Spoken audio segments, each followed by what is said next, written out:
Welcome back. Today we're going to walk through Chapter 11 on alliances and acquisitions.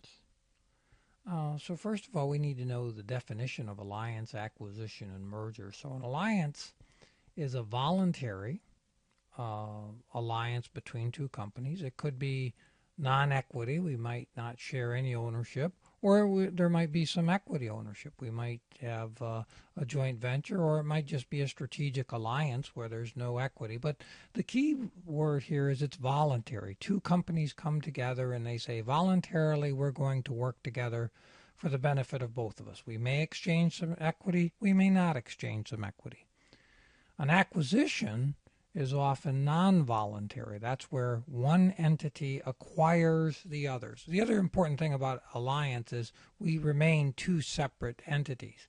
Under an acquisition, one purchases the other. It's often non-voluntary. The last thing is a merger. That's where two firms become one. We merge together. So you have alliance, an acquisition, and a merger. Now, there's institutional and resource views as to why you would do this. We've been through a lot of these institutional and resource views.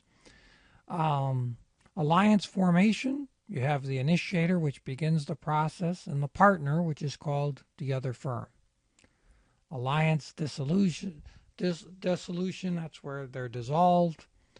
Alliance performance, there's four key things that are going to determine how well our alliance or our acquisition works. First of all, the level of commitment, the equity. How much level of commitment? If we've just decided that the alliance, well, we'll work together, we'll meet once a month and we'll talk, there's not a lot of skin in the game like there is if both firms put equity into it.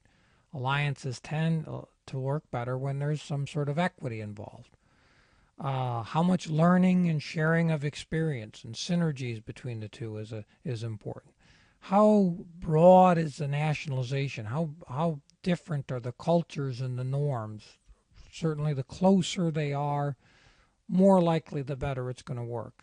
And last thing is, what is the individual relationships? Oftentimes the leaders of the two organizations, do they get along or do they have issues? So these are some of the four things that determine if your alliances are going to work. A lot of motives on acquisitions. Now remember, a lot of the acquisitions fail. They don't improve the shareholder. And by failing, I mean the shareholder value does not increase. Three motives that are laid out in the book. One is synergistic. That's where I want to get at your resources. You have things that you might be playing in markets that that the acquiring firm wants to get into. Second is hubristic. That's just sort of the thing that you're managing it, but if we took it over, if we acquired it, we would manage it much better than you would. And the third is managerial. That's just simply where there is instances where people are very power hungry and they want to manage the largest firm in the world, and so they do it via acquisition. So three things I think the studies would show what tends to work best is when there's some sort of synergistic reason. You know, your resources and my resources, if you put them together, you know, the old story, 1 + 1 makes 3. We're stronger if we put those together. If it's simply, sometimes it works. Sometimes you can take over a poorly managed organization and make it better, even though lots of times it's a little egotistical to think you're going to do it much better. Advantages of alliance, it's lower cost, lower risks. You do get to add some complementary assets. Some disadvantages is oftentimes it's the wrong partner. Sometimes the partner's motives might not be what you think they are.